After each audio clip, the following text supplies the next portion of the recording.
主后2023年9月29日，每日圣安公读经，莫做评断。圣经咱做伙来听读。雅各书第4章11到17节。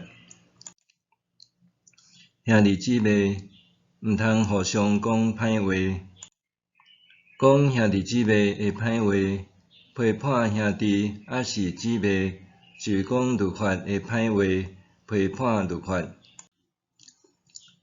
你若批判律法，就毋是律法的遵守者，是律法的批判者。律法的制定者甲审判者只有一位，伊为拯救，嘛为毁灭。你是啥人？哪敢批判你的厝边？恁听我讲，有人讲，今仔日也是明仔载，阮要去某一个城，伫遐住1年，做生意趁钱。恁连明仔载性命会变安怎都毋知，恁敢若蒙雾出现一个仔久，念伊就消失。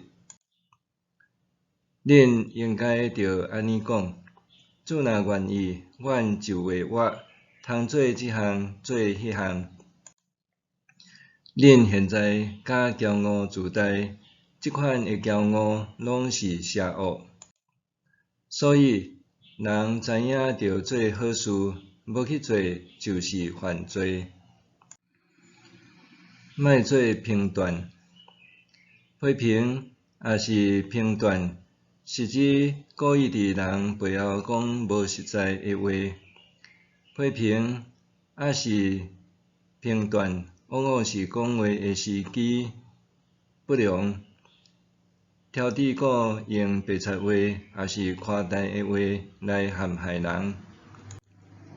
即种非善意的言语已经违背十诫中间的毋通做假干净陷害人，是上帝无欢喜的。明明知上帝监察人的心，搁挑剔鼓做假干净的人，是无看上帝的存在。当人的动机无纯正，搁爱听信路边消息，无证据就掠风辱影，世界宣扬，实在是伤害人的举动。上帝已经透过摩西吩咐人，着疼厝边亲像疼家己。我是上主，因为安尼，咱袂当一方面喙讲疼厝边，另外一方面却故意讲话中伤人。每一个人拢是上主照伊形象所造，因为安尼，任何人拢无权利糟蹋、评断别人。雅各书提醒，人若恶意评断兄弟姊妹，就是批评摩西的律法。天下事的是非曲直，大部分恶直厘清，因为安尼，对家己无清楚的代志，毋通妄加评断和传述。生活中上常见的评断，就是网络谣言。现在资讯发达，传递快速，真侪人一听到风声消息，就无欠思考，随传出去。咱需要谨慎求证，免入诚侪恶意信息的帮凶，害人害己。何况真侪信息往往毋是一时间就会当厘清，咱学得看出暗藏其中的隐情。因为安尼，伫无法度掌握教育资讯的情况下，搁较爱切记圣经的教导，袂做任何恶意的评断。保罗伫哥林多前书第4章第5节指出，当时机还未到，毋通评断任何人。当主搁再来的时阵，才有最后的审判。伊要揭露藏伫暗中的秘密，揭发人心念的动机。迄时阵，人会对上帝得到应有的称赞，也是审判。的确，咱无法度洞察别人的内心动机是毋是正确。只有上帝捌透人的心的能力，咱无。咱着谨慎记得圣经的教导，无应该擅自揣测、评断人的心，因为只有上帝有安尼的权柄。生命来自上帝，无人有资格去伤害别人。雅各书提醒，故意用无正确的话语评断来伤害别人的性命，甲对着上帝同款严重。评断常常出现的形式，就是言语霸凌。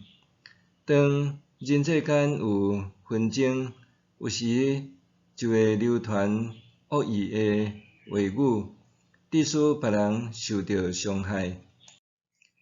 今年3月，某一个高中生疑似挡袂牢师长和同学的霸凌，选择轻生，实在互人痛心。任意的评断，毋但互当事者痛苦，也造成关系破裂，致使冲突、团体离散，甚至造成无法度挽回的憾事。真侪时阵，咱会用家己的好恶、认知做评断标准，用家己的尺度去衡量别人。当别人甲咱的立场无共，就认为对方无合上帝的心意。这种自高的心态，真容易互咱做出老错的评断。事实上，合理圣经信仰的处世方法，有时阵并毋是简单一种。若用家己的观点作为标准，是骄傲也无明智。评断的喙舌，就亲像是致命的毒气，四处弥漫，伤人伤己。评断的喙舌，就亲像是致命的毒气，四处弥漫，伤人伤己。咱来祈祷，主啊，求你赦免我伫言语上的过失，使我讲温典话语的喙舌来造就人。奉主耶稣的名祈祷，阿们。愿上帝赐你身心灵拢永行平安。